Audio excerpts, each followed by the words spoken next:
When Animal Jam started way back in 2010, it was partnered with National Geographic's Kids. A large part of the game was supposed to be the fact that it was a online playground environment for kids to hang around with, but also for them to learn and educate themselves on animals, insects, and the environment. And while over the years we've seen Animal Jam kind of push more for this educational aspect of the game, adding stuff like asking questions to Brady Bar and Tierney in the Sarepia and Aquarium theaters where they would play videos. This was largely incentivized by if you got your question answered, you receive an item way back then. Same with another thing with Brady Bar was actually in Brady's lab. There used to be a Brady's Expedition option that would incentivize people learning about snakes and other creatures, and the more you would pretty much progress in this little game mode, I guess if you will, you would get items for your den as well. This isn't really even accounting for the other things that didn't really give items out, just were just around Animal Jam just to educate players. Like some of the rotating banners you see around the game, or these little yellow paw icons that typically share facts about a certain animal or whatnot. In fact, I think the last time Animal Jam really focused on the educational side of the game was way back in 2020 when they had a partnership with WeForest and added a bunch of new tree items alongside a bunch of those kind of banners I just referenced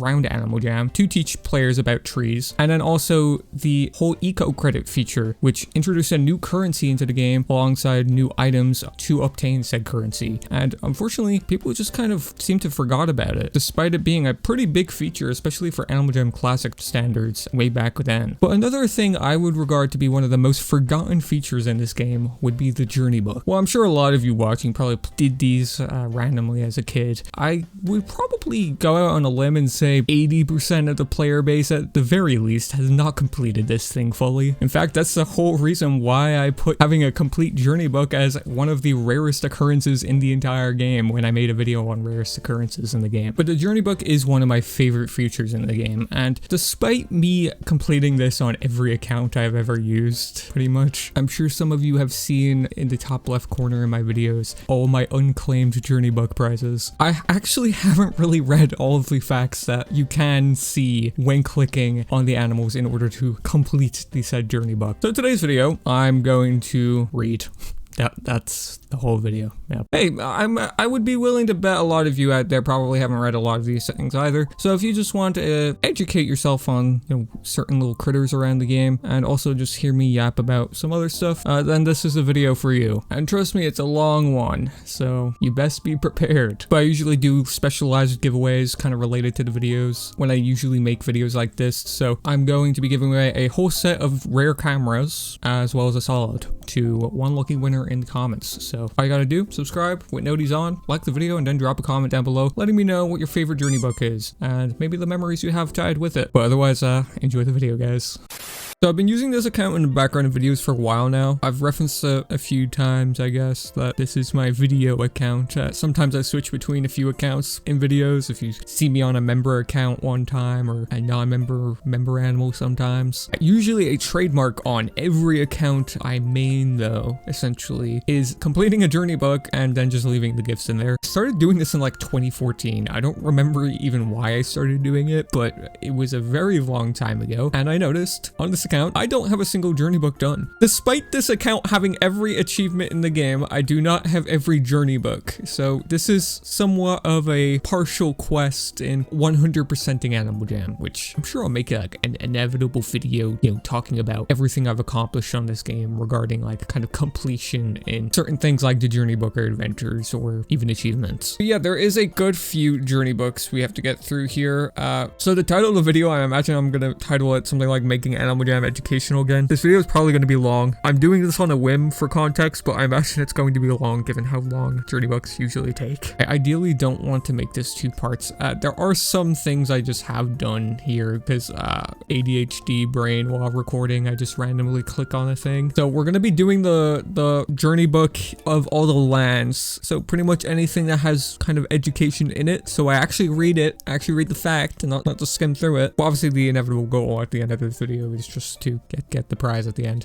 Meaning I'm not going to be doing this Call of the Alphas thing. This is just alpha lore that I don't even think has much relevance to the plot of the game's adventure storyline even, actually. I'm also ideally gonna try to use no tutorial or guide or anything like that for this, so we're just gonna hop in. Right now, we're going in blind. I imagine this is gonna be a pain in the rear end to edit, because most of the footage is just probably gonna be me waiting around. It's legit just gonna be me waiting around, or just doing rounds of me walking around a land and trying to see if anything spawned in. Well, I mean, that's actually not too indifferent from usual gameplay in the back of my videos, let's be honest. I do think these lily pads, yes, water lilies, grown from long stems that take root in the mud at the bottom of the water. Open and close at different times of the day. They have curved petals to keep them from sinking. Oh, okay, the more you know. The thing is with this journey book, I've probably completed the journey book in full like several times at this point, but I never actually read the facts, funnily enough. Here's another one. Lichen, I think it's pronounced, is a combination of two different organisms, fungus and alga. The fungus share a symbiotic relationship, which means they both benefit from working together. Fungus can't photosynthesize and collect energy from light, so the alga and lichen does the job instead. So imagine this grows on wood. I've seen that quite a lot growing up on tree bark. Try to knock out the things that like don't have, I guess, spawns to them. But there is a duck here. Am I gonna get that in time? I am. Okay, we already know what ducks are, so I'm not even gonna read that. Be kind of crazy if I didn't know what a duck was. Here is a leech. Leeches are parasitic worms that attach to other animals with a sucker and drink their blood through a sharp needle-like proboscis. I don't know if I'm pronouncing that right. Centuries ago, leeches were used by doctors who thought patients had too much blood in their body. Leeches can grow to be over a foot long. I know leeches. I know the facts about those purely because I watched the entirety of House like a year ago. But also, another thing about the journey book, they have a lot of words that I personally don't understand or might not recognize. And okay, I'm an adult, so if I was a kid doing this and I was genuinely reading these, I wouldn't know what any of that means. Like, I think animaljam forgets that sometimes. I feel that like most people doing this, they are probably going to be kids. But cattails are plants that grow so quickly that they can overtake other plant life in that area. Okay, it's a bit aggressive. Brown tops of cattails can be pulled apart to reveal a fully wool-like material. Parts of cattail are edible and could be put in salads, soups, and even bread. Oh, okay. It doesn't look too great if I were to eat it, but I guess that's awesome. I know something flies over here. I'm pretty sure at some point, and there's something that usually spawns in at the top of the ruins, and I think a turtle usually walks down here, or something walks down here. Yeah, there's a few things that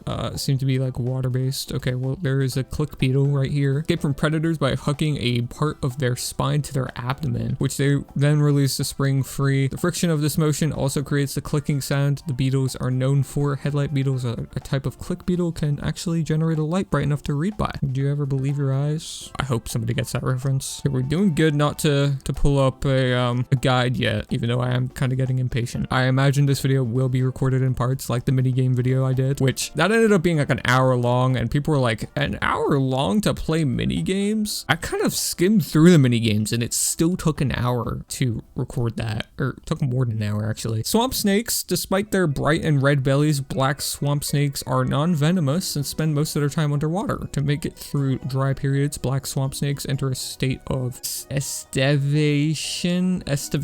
Let's go with that. A kind of hibernation. It's probably pronounced like that. Swamp snakes are actually quite small, only about a foot long. Oh, okay. See, I'm doing this because I genuinely do want to learn some facts about animals, because it's kind of embarrassing that I've been playing this game 15 years and I know absolutely nothing about animals. Okay, here's the big mama here. Big turtle. Snapping turtle. Snapping turtles have a sharp beak attached to their jaws, which allows them to break open shells. Snapping turtle shells don't have enough room for them to retreat inside, so they protect themselves with their sharp jaws. Snapping turtles spend so much time in damp places that their shells become covered in algae. Oh my god, it's going full circle. We just talked about algae with the lichen, whatever it is. I think it's the salamander that comes up here, so be waiting for that. We have the heron and the frog as well. I think the heron comes down on the second level occasionally, and I can't for the life of me remember where the frog goes, to be honest with you. It's been that long. All right, here we go. We got the salamander. Amphibians that live in moist places where they can absorb water through their skin. Like frogs, they have vomerine teeth on the roof of their mouths to hang on to prey. They're named for the patterns across their skin. Okay. Yeah, well, I didn't know salamanders could like absorb water through their skin.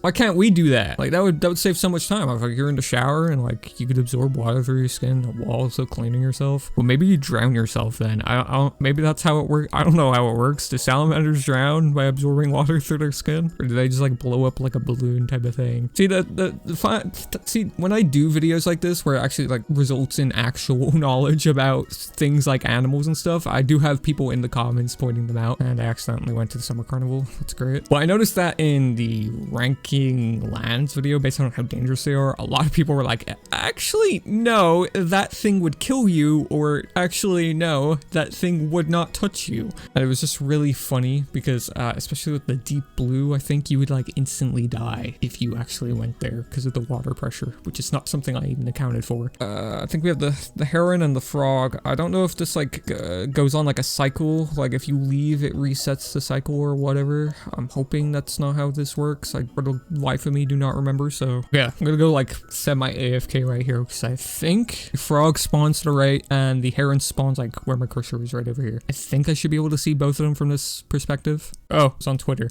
All right, we got the heron. Why did I keep calling it blue heron? All right, whatever. Herons often hunt by remaining still until their prey is close enough to strike. Great blue herons, okay, that's why I kept calling it that, have rough chest feathers that they comb to clean out fish gunk and other oils. Great white herons found near the Caribbean are actually just great blue herons. Okay, that's really confusing, but okay. I feel like I knew that about herons, like they're like kind of aggressive like that. I feel like I've seen videos like that. I don't remember where. Maybe I was watching the Nature Channel once or something, or you know what? They probably had like videos of it in these places, you know? Back in the day, because like I mean I used to watch those videos of like you know, tyranny and okay, well, and that round here we got the toad. It's not a frog, it's a toad. My bad, guys. Toads are known for their short legs and warty, rough, thick skins. Some toads can release poison from glands across their back and near their eyes. Toads and frogs are closely related, but toads have shorter legs and usually have drier skin. Okay, I definitely knew the bottom part. I definitely knew the second part as well. I mean, like you always hear about people licking frogs. I hope people know what I'm talking about when I say that, because it probably isn't too popular anymore, but people used to do that in like the 90s probably. And there we go, we have our first gift here at the top. It's at the end of this gonna be like 11 maybe, and this recording is 15 minutes long, so I'm definitely underestimating this, but we're gonna get through it. Okay. Alright, we're doing Mount Shiveer next. This is one of my favorite lands in the game, so pretty hyped about this one. And I'm pretty sure it has a red panda plushie, which I think is probably my favorite Journey Book gift aside from the windmill. We have hawk moths here. That was pretty fast to find, but they're powerful flyers and can reach speeds of almost 30 miles per hour. That's pretty fast for a moth, and would actually be like terrifying now that I'm thinking about it.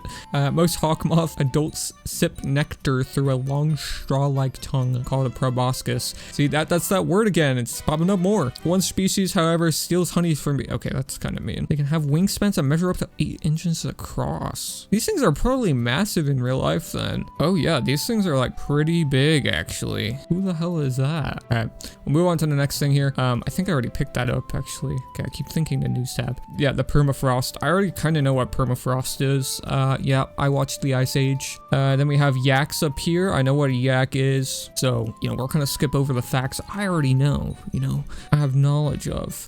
Over here is the red panda. I believe this just like loops indefinitely now, by the way. You don't have to wait on the red panda here. I'm pretty sure he just perpetually crawls up. Yep, you can see it right there. They're called lesser pandas and firefoxes though, not the internet browser. They weigh about 8 pounds and are almost 23 inches long. They weigh 8 pounds? I'm trying to get like that. Anyway, let's move on here. We got juniper. These are trees. Now, the landscape it looks like in this photo compared to where we are is very confusing. They're evergreens, which they stay green all year and don't lose their leaves. Okay, well, there you go. That makes it less confusing. They have berries, blue-gray in color, and they have a very strong taste and smell. Okay, they can grow up to 50 feet tall. That's pretty neat. And then we got the flower here. I'm pretty sure is another thing, right? Nope. No, it is. I don't know why it's telling me. Okay, there we go. The Himalayan poppy are said to be the color of the blue Tibetan sky. I'm probably gonna say like 100 words and mispronounce them. person, by the way. I'm just gonna say that now for future reference. The leaves and stems of Himalayan poppies are covered in sharp spines. The Himalayan poppy is the national flower of Bhutan. Okay, that's cool. That's good to know. I'm pretty sure there's like slate. Oh, they moved it over here because I remember there was an issue with slate over here. This little thing I'm hovering over. It was like under the bridge and you couldn't get it. And animaljam just never moved it, but I guess they moved it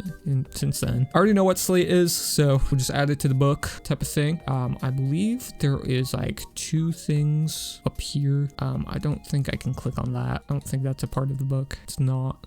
There is, okay, I didn't mean to go down the slide, but I guess we're going down the slide. There's gold. I know what gold is, okay? So we're gonna skip over that, but we need to get that thing. Oh my god, that was actual buzzer beater. We have a partridge, not in a pear tree, unlike in December. They're game birds, which means they are hunted for meat. That is such a nasty term for them. It's like so defeating. Like, you called a game bird? That's all you're chalked up to be. They have all their own unique colors and appearance. They're like a bird on animaljam. I think I'm just adding insult to injury with saying that to them. I think the goat spawns up here, not to be confused with me, another type of goat. And I think, is this a beaver? It's not a beaver. I just think it looks like a beaver. I think it spawns near here as well, if I'm not mistaken. Yeah, this is taking forever. The thing about these, some of them, like, they're glitches now just to like perpetually repeat, like the red panda that used to like just not do that. Okay, we have the goat here though. Okay, that's like really embarrassing. It's a Himalayan tar, but they are goat-like animals that live on some of the steepest cliffs and mountains in the world, live in groups of 2 to 30, and they can weigh up to 80 pounds, and males can weigh up to 160. Okay. I'm gonna quietly run away because people are ending up spawning in my world. You know, the other day, actually this wasn't the other day, this was like a month ago actually, I walked into a party and someone recognized me, despite me never showing this username on my channel, and I immediately had to run. Because all they said was, wait, aren't you that person? I was like, okay, I'm out of here. Yeah, just a future reference if you see me in game. Throw like this emoji, you know? So like I know, but like don't like confront me type of thing, please. I'd rather not get this account banned.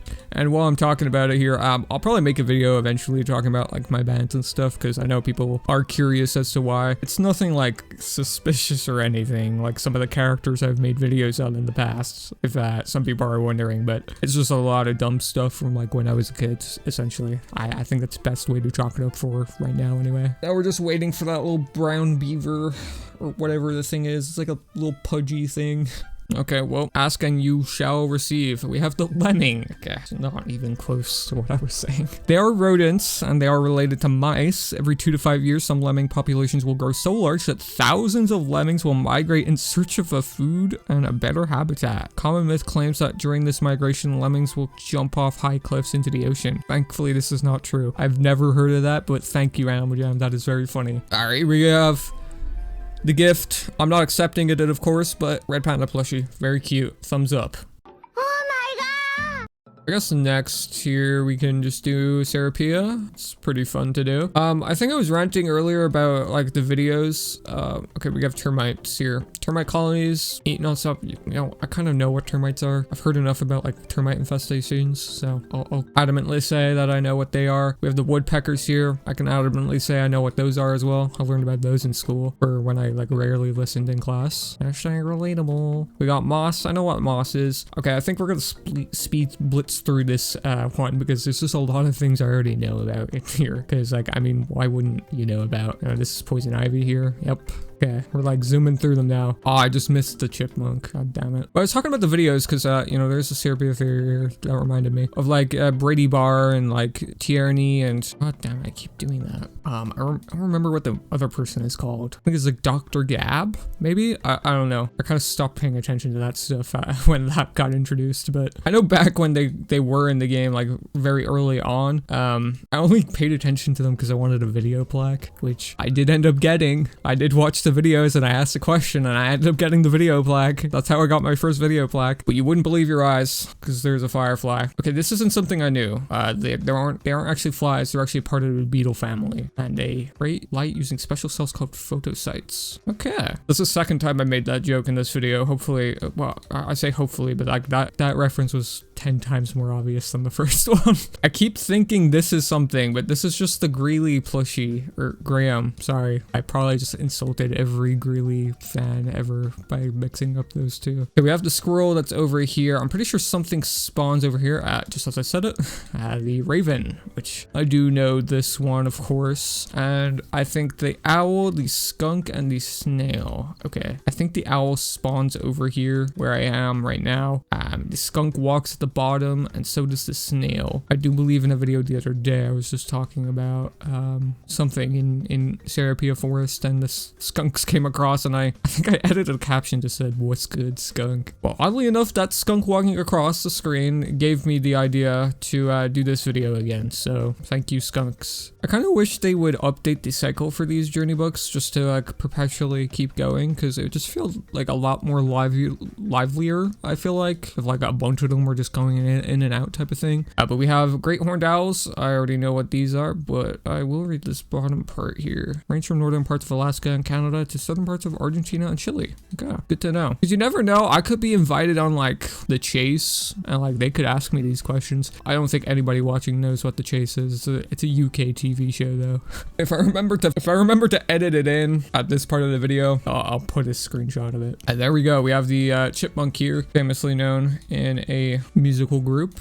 We have the snail here. We already know what snails are. And I think the last one, ironically enough, is the skunk, even though it showed up like 10 times when I was recording in here the other day. And now it's not showing up a single time. Oh, time to AFK again on Twitter until they show up. Oh, here we go. Skunks. I think we all know what skunks are. I don't think I've ever seen a skunk in person though. So there we go. That's the final one here. And we have Sarepia Forest done. Nice. This one only took 5 minutes. That's pretty good.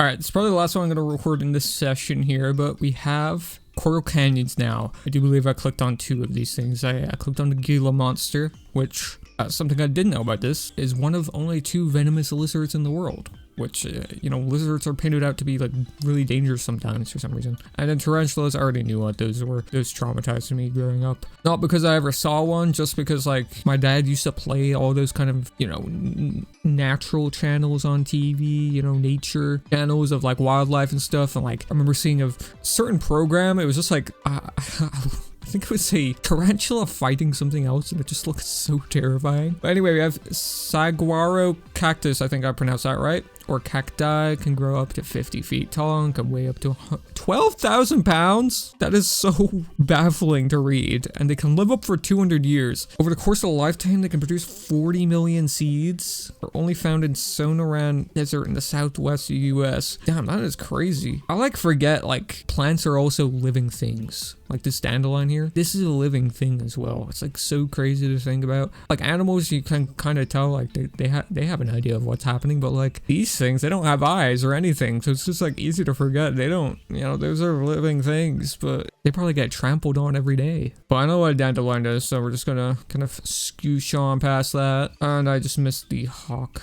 that just dived down there. That is so unlucky. But luckily enough, we have the cardinal here. I know what these are because I actually did look into cardinals when they came out on Animal Jam as pets. And the same with coyotes. I already know what those are. I always hear about the horror stories some of the people I knew from the US had about coyotes. I've unfortunately, or maybe fortunately, given some of the stories, I've never seen a coyote in person. So we have honeybees. Honeybee Day. I think it's National Honeybee Day soon, in about like a week's time from when I'm recording this part of the video. So get excited for that, guys. I don't know. I'm just gonna wait here for the bird, because that stupid bird that I hate always is over here. Hope someone gets that reference as well. Keep referencing things. I feel like that one's pretty niche, but maybe someone will watch this far into the video and recognize it. That'd be funny. Speaking of bird, what the hell is that word? Peregrine? We'll go with peregrine. Birds of prey, which means they hunt and eat other animals. Okay. That's the least intimidating looking thing ever, and you're telling me it does that? Oh, well, I guess they're falcons. That maybe that kind of makes sense. Deersills and female peregrines are simply called falcons. Okay, well, females for the win. Taking more prestigious title. You know, falcons sound more prestigious to me. I don't know. I'm pretty sure like the snake. Oh wait, I don't actually remember what a snake is. I'm thinking of the Lost Temple of Zios. I think it comes down over here, right? Somewhere like that. I've yet to use a guide, which I'm pretty proud of myself for not, because of how long takes for some of these and to find some of these. I think the snake is up here, the rattlesnake. There are 29 different species of rattlesnakes. They are venomous and they are usually shy and timid and won't attack unless they're provoked. That's cute. Rattlesnakes always look cute. I mean, snakes in general always look cute. I do remember I have a photo of when I was a child with like a huge yellow snake like wrapped around my neck. I don't know if I'd be able to find it because it's like a physical photo, but if I remember, I'll put it on screen and blur out my face. But it's like a vivid memory I have from my childhood when I was like 4 years old. Last we have, I think this actually is the beaver here, and this is the scorpion, of course. I think the scorpion spawns over here. Yeah, both of them spawn like over here. We have the woodchuck. Okay, it's not a beaver. Why do I keep calling things beavers? Okay, but I know what a woodchuck is because that one saying like how many woods could a woodchuck chuck if a wood could chuck whatever. I don't even know the saying. I just know it's really annoying to say. And then we have the scorpion here, which of course I know why a scorpion is. And I do remember reading this the last time I made my ranking dangerous animal jam lands video. But there we go, Coral Canyons. The prize for this is really disappointing. It's a cactus chair, so don't know how exciting that is. Okay, I lied. This is probably the last one I'll do though for this recording session. But ants, I already know what ants are. I think I'm probably only gonna do lands in this video. I'll do underwater ones just in a member only thing. I think that's like pretty okay because like the underwater ones, they're just kind of boring to be honest with you. Black mambas are actually brown or gray in color. When black mambas are threatened, they open their mouths wide, revealing a blue-black color. This is where the name comes from. Very fast and highly toxic, black mambas are considered to be extremely dangerous. Okay, well, I'm gonna kind of get these quickly here so I don't have to wait around. Okay, golden mole. That thing looks stupid looking, no offense. Okay, we can read through these now. The guinea fowl originally came from Africa, but they are now widespread. Recognized by the bony crests on their heads because helmeted guinea fowl make lots of noise when they are startled or scared. Some farmers use them on our farms to act like watchdogs. Okay, that's kind of cool. We have the wildebeest here. I already know what a wildebeest is, so we're gonna skip over that. The rock hyrax, small rodent-like animals that live in areas that have lots of boulders, rocks, and crevices, can grow up to 20 inches long and up to 11 pounds. Unfortunately, I have to run away because people spawned in my land real quick. And then we have the golden mole. This thing doesn't look like it has eyes. I don't know if that's just the quality. I think it is the quality, but no, they're blind because their eyes are covered by skin. That's so sad. Spend the daytime hours underground and come to the surface at night to find food like termites and other insects. Weigh about an ounce and only are about 3 inches long. They're so tiny and they can't even see. That's so sad. They can't even see the beauties in this life. Like me, they can't see me. Okay, I know where like everything else is. There's like the thing from the Lion King, Puma, kind of walks over here. There's like a bug that walks over here. There's a zebra that walks back here, and then there's something that crawls on here. So this land is pretty small to like pretty much see everything. Just as I say that, the weaver bird cam. They get their name because of how they build their nests. That makes obvious sense, I guess. Hold on, I have to pause this real quick out the zebra here. Social animals that live in herds. Sometimes these herds combine and there are hundreds of zebras in one place at one time. They're unique as fingerprints. I feel like I knew that already because of Madagascar. I'm gonna pick up the meerkat real quick and the warthog here. I already know what a warthog is. Is Puma from the Lion King a warthog? I'm pretty sure he is. We have the meerkat. I already know what a meerkat tit is as well, and I know like good bit of information on them. Have thin fur on their stomachs, which helps them regulate their body temperature. That I did not know about. They have excellent eyesight. Their horizontal pupils help them see in a very wide area surrounding them. Okay, interesting. Did this bug just disappear? I just saw the bug behind the tree. Okay, there we go. It's a cockroach. Okay, I already know what a cockroach is. And that's it. That's literally it. This took me 4 minutes to do, by the way. That's how frequent the spawns in are here.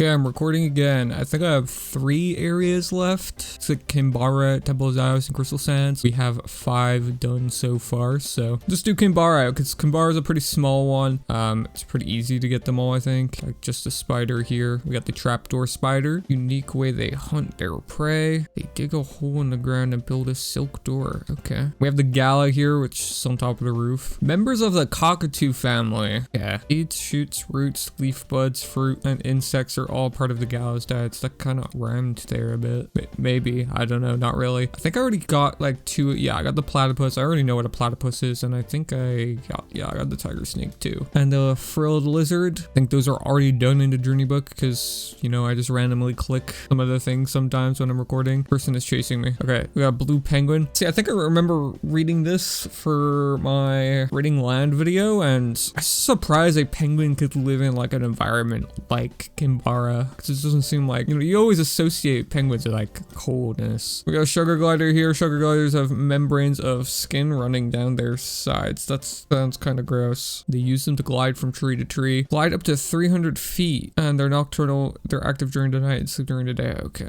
guess that kind of makes sense. I've never seen a sugar glider. I don't know if they're like worldwide creatures or what, but we also had the echidna there. I was gonna call this a hedgehog. Tiny anteaters, and they use our long beaks as stick tongues to catch ants and termites that are deep in their mounds. Live up to 40 years. That's pretty long for a little small spiky ball creature. I think we have the other bird here, the kookaburra. They're sometimes known as laughing kookaburras because their distinctive call sounds like a human laughter. They dive into the water to catch their prey because they can be heard in the early morning. Kookaburras are also called the bushman's clock. Okay, I've never heard of that, but diving into the water sounds pretty crazy, especially if you're a bird. Like you can't swim. Like if you go too deep, bro, you're like, it's over. It's wraps for you type of thing. And then we have the cassowary. Am I saying that right? I was about to say it doesn't look like a bird that can fly, but it is related to the emu. They have long dagger-like nail on each foot that they can slash for defense when threatened. They lay large bright green eggs that can weigh almost 1.5 pounds. Okay, actually that's like kind of heavy for an egg. I was about to say like, that's not that much, but for an egg of like creature, yeah, it kind of is. I think the last thing here is like a weird looking bird. I don't know where that pops up. I think it's over on the side of the map, if I'm remembering correctly. Okay, here's the last one now. It's the lyre bird. They get their name because their tail feathers resemble a lyre, an ancient instrument. Why do so many birds have like the ability to like mimic other people or sounds? But they can mimic cameras, car alarms, and chainsaws. That would be a little concerning. But that's Kimbara Outback, I guess. This was the quickest one so far. I think that's going to be like a pretty common trend with these small lands anyway. Now here we got Los Templos Zios. Off the bat, I know of one that I can instantly get. This is the mouse one. You bring the python down. I know what a python is. I have a bit of knowledge regarding snakes because of a school project. And I feel like I liked snakes a lot when I was younger at some point in my life. And same with vine snakes here. Python and a vine snake. I know vine snakes are venomous. I think this is a thing right here. No? That is a thing. Why isn't it letting me? Okay. Why does it keep doing that? It makes me like re-click it like 4 times before I can actually click it. Pitcher plants. I've seen these before. I didn't know what they were called though. They eat meat to get some of their nutrients. They catch their prey by producing a sweet nectar. Okay, I was about to ask, how do they eat meat if they're plants? Like they can't move. Then uses digestive juices called enzymes to digest parts of their insect. Okay, it's like a chomper plant from Animal Jam. Yeah, that's what it's like, man. I don't think the bat is a part of this. I think the bat's just like just a bat fact here. Yeah, this is for Night of the Phantoms. I think they just forgot to remove this. So unless that's just always there now. But actually, I like Los Templos Zios a lot. I think it's one of the coolest lines in the game. I just hate it in the fact that the journey book has so many things that like you have to wait around for. I think there's like 2 things that scatter across the pond here that like are kind of hard to click sometimes. But otherwise, you know, this land is pretty cool. You know, it has the Chamber of Knowledge, has Brady's lab, which, you know, you can see that as a positive or a negative, depending on how you look at it, I guess. And speak of the devil, we have the Water Strider. By relying on water surface tension, water striders are actually able to walk on water. Water striders are covered with thousands of tiny hairs that keep them dry. How does that work? They hunt other tiny insects and larvae by detecting vibrations on the surface of the water. Okay, I guess like if something's swimming in the water, they'll detect it. Palugos are called flying lemurs. Hold on, guys, I gotta switch worlds real quick. People are starting to spawn into my world. This is what Animal Jam bans do. Sheer paranoia. Oh, well, that kind of works out because needlefish just spawned in. Okay, get their name because they have long, slim, slender jaws that look like needles. I think I've heard of those before. I'm just gonna pass that up real quick because I wanted to grab that dragonfly. They grow about 60, or there are about 60 species of needlefish, and some can grow up to 4 feet long. Needlefish are in silver in color with blue or green back. insects. They're found in tropical and subtropical waters all over the world. Definitely heard of needlefish before, and obviously I've heard of dragonflies. Back to the Colugo, they cannot actually fly. They glide for over 230 feet while only losing a little altitude. So they fly, is what you're telling me. If you're not losing altitude, or if you're barely losing altitude, you're gonna be flying for quite a while, even if you're just, you know, gliding. Also, I thought it was always really funny that if you activate this thing now, the snake just gets stuck going down like this. We got the praying mantis, the thing from Kung Fu Panda, but one of the only insects that can look over their shoulders. What are you talking about? I can do that just fine. Ow, my neck. Okay, maybe I can't do that. They're so quick that they're so hard to see. Praying mantises eat moths, crickets, grasshoppers, and flies, and other insects. Sometimes they even eat other okay, that's a bit much. Well, imagine if you were just a mantis and like you saw another one of your kind, and you're like, damn, bro, what you doing here? And he just starts eating on you. Like, y'all on the same team. Oh, I did forget one of the things here. I know this because of Animal Crossing.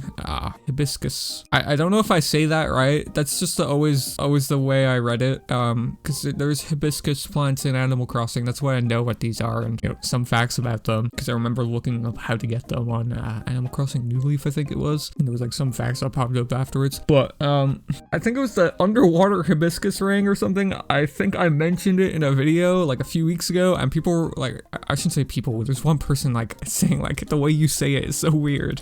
I was like, well, how are you supposed to say it? I don't know. Oh, we just barely got the turtle right there. It was behind the rock. It was like moving so slowly, but I know what a turtle is. Okay. I've seen very rare, like rarely ever seen a turtle in real life, but I think when growing up, we used to have this like, I think it was just a drain in our front yard. There used to be like baby turtles living in there for a while. I don't know why, because I don't think my dad put them in there because he was always, you know, kind of monitoring that area. But here we have the monitor lizard. Okay, that kind of works out. There are about 50 species of monitor lizards. Okay, so is a monitor lizard like a subspecies of like lizards as a whole? Like, how does that work? And if so, are the 50 species of monitor lizards subspecies of one monitor lizard? Does that make sense? Found in parts of Africa, Asia, Australia, and islands of the Pacific. Okay, so I'm never gonna see one of these because I'm in Europe. One of the most well-known monitors, the Komodo dragon. Okay, I've heard of those. The largest lizard in the world. It can grow up to 10 feet tall or long. It could weigh up to 150 pounds. Wait, 150 pounds at 10 feet long? Buddy needs to get some food in. That can't be good. But that's the Lost Temple of Zios. I think there's only one land left now. Yeah, it is Crystal Sands. If you're wondering why I'm like splitting this up into like a member only video as well, it's just because this video is probably going to be like 30 minutes long, I can already tell. But we got flamingos here. I do know what flamingos are, but I don't know much about them, so I'm actually going to read this. They're reddish pink in color because of the algae and small rusticines they eat. Okay, I didn't know that. I just thought they were like born pink. Eat with their heads down and their bills upside down in the water to help suck in food. Oh, okay, I see that. Plastic flamingos are a popular lawn ornament. I know that. In the US, there may be more plastic flamingos than real ones. That's kind of sad. I mean, you're gonna buy a real flamingo for your lawn? I mean, I would if I had the money, to be honest. Caco tree, not cacophony. Scientific name of caco trees, also called caco. I'm just trying to say caco tree. Cocoa tree means food of the gods in Greek. Caco trees produce long pods filled with fruit called cocoa beans. Cocoa beans are dried, roasted, ground, and made into chocolate. Okay, well, I know that, but I just assumed they were just from cocoa beans. I thought like those grew in the ground. Sugar cane, I know what these are because of Minecraft. Something that everybody knows that. Might receive to 80 to 90 inches of rain during the growing season. Stalks of sugar cane can grow up to 17 feet high. I did not know this. I know they're grown in like tropical areas all over the world though. I think that one is a given. I think there is a thing over here. I think the tide pool, yup. Pools of seawater along rocky shores that are completely underwater during high tide, but stay filled with water during low tide. Tide pools have amazing biodiversity or lots of different plants and animals. Sea anemones, go with that. Sea stars, sea slugs, and all sorts of other ocean life can be found in tide pools. Okay. We have crabs here. I know what crabs are. Same with like, you know, them splitting their shell and stuff. They have 5 pairs of legs though. I did not know that. I just kind of thought like most of them had like 6 legs or something. Some of them can only run sideways. That's kind of sad. I think up here the parrot just flew away. Usually spawns up here or something. And I think the tapir, I think it's called, spawns up here. And I'm going down the slide again. Okay. And there is something here under the slide, the sand dollar. I know what these are because of Animal Crossing as well. It's funny growing up when I would do the journey book, I didn't really pay attention to it, but like when I played Animal Crossing and I got like a fossil or like caught a fish or a bug, I would genuinely read it in the, you know, in-game encyclopedia that it had. I don't know why Animal Crossing was different than Animal Jam, given that Animal Jam is more of an educational game than Animal Crossing was tailored to be. So the centipede and the macaw. Okay, I thought it was just a parrot. They are parrots, known for their bright and vibrant colors though. Okay, so not entirely wrong. Large curved beaks that are powerful enough to crack hard nuts and seeds. I do know that. And of course they can mimic and repeat words and could be kept as pets. I did know somebody that had a parrot that looked like this. They just called it a parrot, so maybe they didn't even know it was a macaw. We have centipedes here. I do know a lot about centipedes. Some only have 14 pairs of legs, others have 177. In Latin, the word centipede means 100 feet. They hunt at night and they use their venomous claws to hunt spiders, insects, and even other centipedes. Okay, see, this thing with cannibalism got to stop, guys. Y'all on the same team. Like, I get you're hungry a bit, but like, come on. Y'all are probably related, like very distantly, but like, come on, don't kill each other. Okay, we got the tapirs. They look like a pig mixed with an elephant. They're actually related to rhinoceroses and horses. I can kind of see the horse in the face. I'm not seeing the rhinos though. They have a short trunk that is prehensile, which means they can grab things with their trunks. What? They use their trunks to pluck leaves from tree branches and fruit off the ground. This can grab things? This little snout it has? How is it not related to an elephant then if it has a trunk? I don't get that. We got the green iguana here. I also knew a person that had one of these. They eat fruit, leaves, and flowers, and they spend most of all their time in the trees. When threatened or scared, green iguanas will dive from their tree into water below to escape. Grow up to 6 feet long and can live up for 10 years in the wild. It's almost as tall as I am. And then we have the basilisk lizard. Just caught that guy running across. They're best known for their ability to run across water. Okay, that makes sense. When they run, basilisks turn their legs like windmills. This creates tiny air pockets among the special scales they have under their toes. Okay, I guess that's how they walk on water. These scales spread out as their feet hit the water, which helps the basilisk stay on top of water. Okay. Oh, that's it. Okay, well, that was not too long. That was also like 7 minutes.